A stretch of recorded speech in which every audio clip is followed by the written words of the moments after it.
هەڵبژاردننی پێشوەختی پەرلەمانی عێراق و دروستکردنی هاوپەیمانەتی لایەنە سیاسیەکان پرسی گەرمی شەقامە و حەزب و پێکهاتە سیاسیەکانی کەرکووکیش سەرقاڵی دروستکردنی هاوپەیمانەتین و کۆبوونەوەکانیان چڕ کردوێتەوە بە ئامانجی گەیشتن بە ڕێکەوتن و هاوپەیمانی بۆ هەڵبژاردننی داهاتووی پەرلەمانی عێراق. ئێمە بە پیری ئەم هەڵبژاردنەوە چوین و بەشداری دەکەین و پێمان وایە هەڵبژاردن ئیستحقاق و مافی خەڵکی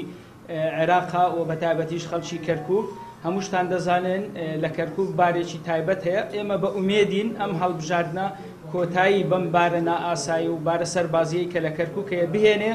و ئیستحقاقی هەڵبژاردن بۆ هەر پێکهاتەیەک بۆ هەر نەتەوەیەک ڕەچاو بکرێ و ئەو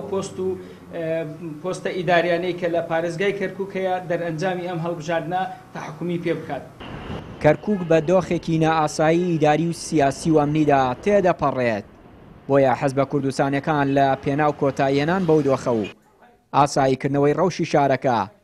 هاوپەیمانی و یەکریزی هێزە کوردستانیەکان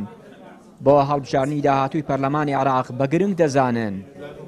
ئەبێ هەوڵی ئەوە بدەین بە هەر هەمومان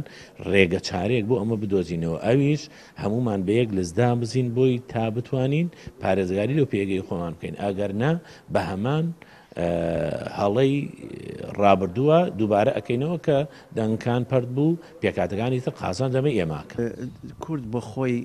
ئەم مەرحەلەی کە تیا ئێژێ لە کەرکووکە هەر بۆ خۆی عملێکی قورسە، یعنی هەڵبژاردن ئەم جارە لە کەرکووکە پێم وانیە هەڵبژاردنەکانی پێشووتر بێ. شێوازی هەڵبژاردن گۆڕاوە، یعنی عملی پرۆسی هەڵبژاردنەکە بە شێوازێکی ترە. ئەمە یەک دوو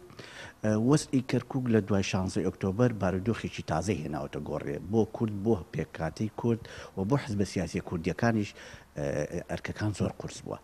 بۆ ئەگە کورد ماڵی خۆی ڕێک نەخاتەوە من پێم وایە بەڕاستی ئەمەلێکە زۆر قورسە بێ، بۆیە لایەنە سیاسی کوردیەکان ئەرچی سەرشانیانە چۆن بتوانن ئەو بارودۆخەی کە بەسەر کورد هاتووە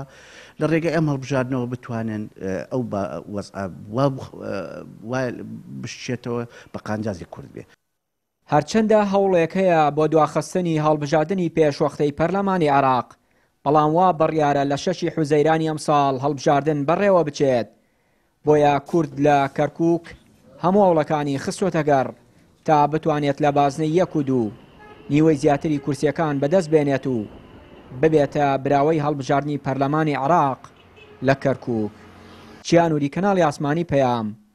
کەرکووک.